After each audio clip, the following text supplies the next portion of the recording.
क्या चीज़ होते हैं? Any waste material that pollute air, soil और वाटर। कोई भी चीज़ जो एयर को पोल्यूट करे, सॉइल को पोल्यूट करे या वाटर को पोल्यूट करे, that is called pollutant.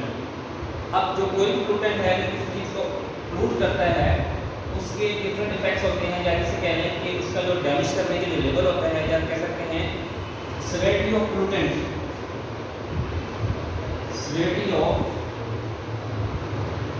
Pollutant जो है कि वो कितना ज़्यादा डैमेज करता है, कितना ज़्यादा स्वेल है, इट डिपेंड्स अपॉन 3 फैक्टर्स। कि कोई भी पोल्यूटेंट हम कैसे पता चलेगा ये वाला जो पोल्यूटेंट है कितना ज़्यादा डेंजरस है, ये वाला कितना ज़्यादा डेंजरस है। तो किसी भी पोल्यूटेंट की जो सेवेरिटी है इट डिपेंड्स अपॉन 3 फैक्टर्स। इसके 3 फैक्टर्स हैं, 3 फैक्टर्स। 3 फैक्टर्स कौन से हैं? पहला हमारे पास है केमिकल नेचर।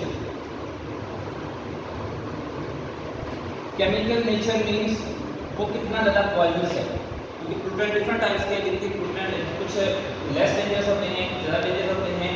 जैसे एग्जांपल लें हम कार्बन मोनोऑक्साइड एग्जांपल लेते हैं और कार्बन डाइऑक्साइड एग्जांपल लेते हैं। अगर सपोज हम क्लास में बैठे हुए हैं, क्लास में कुछ स्टूडेंट से भरी हुई है, तो उसमें कार्बन डाइऑक्साइड की अगर क्वांटिटी एक्स्ट्रा हो जाए, बढ़ जाए, उस केस में क्या होता है कि हम कुछ देर तक सर्वाइव कर सकते हैं, आधा घंटा घंटा हम वहाँ बर्दाश्त कर सकते हैं, हमें सफोकेशन होगी, तो कार्बन डाइऑक्साइड जो है वो लेस पॉइजनस। लेकिन अगर हम क्या करें, कार्बन डाइऑक्साइड की जगह पे कार्बन मोनोऑक्साइड, जिसको हम स्मोक कहते हैं, धुआं कहते हैं, अगर उसको हम रूम में छोड़ दें तो क्या होगा, वो हमें 5 मिनट्स की वहाँ पे नहीं उतारा देगा, हमें सफोकेशन होगी, तो हो सकता है जो उसके इफेक्ट्स भी ज़्यादा डेंजरस हों। ठीक है, तो मीन्स दोनों में ज़्यादा इफेक्ट कौन सा करेगी? Carbon monoxide. क्यों? इसकी केमिकल नेचर या वो डिफरेंट है। कार्बन डाइऑक्साइड की केमिकल नेचर और है, इसकी केमिकल नेचर और है। ठीक है, ऐसे अगर हम कोई पूल है जिसमें हमने फिश को रखा हुआ है, ठीक है, उस पूल के अंदर ऊपर हम केमिकल ऐड करते हैं जो लेस डेंजरस है, जैसे HCl है, हम डिल्यूट करके उसमें ऐड करते हैं तो वो कम इफेक्ट करेगा। अगर हम सल्फ्यूरिक एसिड डायरेक्ट ऐड कर देंगे तो वो बहुत ज़्यादा इफेक्ट करेगा।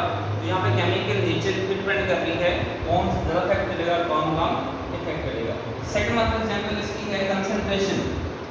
कंसंट्रेशन कहते हैं क्वांटिटी को, कि वो कितनी क्वांटिटी में, जैसे हमने इसकी एग्जांपल ली थी कार्बन मोनोऑक्साइड की। अगर हम थोड़ी सी कार्बन मोनोऑक्साइड ला के रूम में छोड़ते हैं तो वो ज़्यादा इफेक्ट नहीं करेंगे। लेकिन क्या करते हैं, कार्बन मोनोऑक्साइड को बहुत ज़्यादा क्वांटिटी में यहाँ पे ला के छोड़ देंगे रूम में, तो क्वांटिटी बढ़ने की वजह से, धुआं ज़्यादा होने की वजह से सफोकेशन ज़्यादा होगी, वो डैमेज भी ज़्यादा करेगी। सिमिलरली थर्ड फैक्टर क्या है हमारे पास? परसिस्टेंस।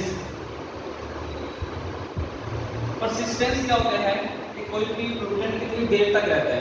कार्बन मोनोऑक्साइड रूम में है, लेकिन यहाँ पे बहुत देर तक रहती है। अगर हम रूम उसको कार्बन मोनोऑक्साइड को ज़्यादा देर तक इनहेल करते हैं तो इसका इफेक्ट भी क्या होगा, वो ज़्यादा होगा। विदिन 4 to 5 मिनट्स हो जाए वो सफोकेशन के बाद, बेहोश होने के बाद इसकी डेथ भी बहुत हो सकती है। तो मीन्स परसिस्टेंसी मैटर करती है। जैसे अगर हम फूल की बात करें, पहले भी हमने की कि उसमें अगर हम कोई वेजिटेबल के पार्ट्स फेंकते हैं तो वो क्या होगा, डिकम्पोज होगा, 2 दिन के अंदर खत्म हो जाएगा। लेकिन अगर उसी फूल के अंदर हम न्यूट्रिएंट्स जिसको हम सर्फ कहते हैं वो फेंक देते हैं, फिर वो कभी भी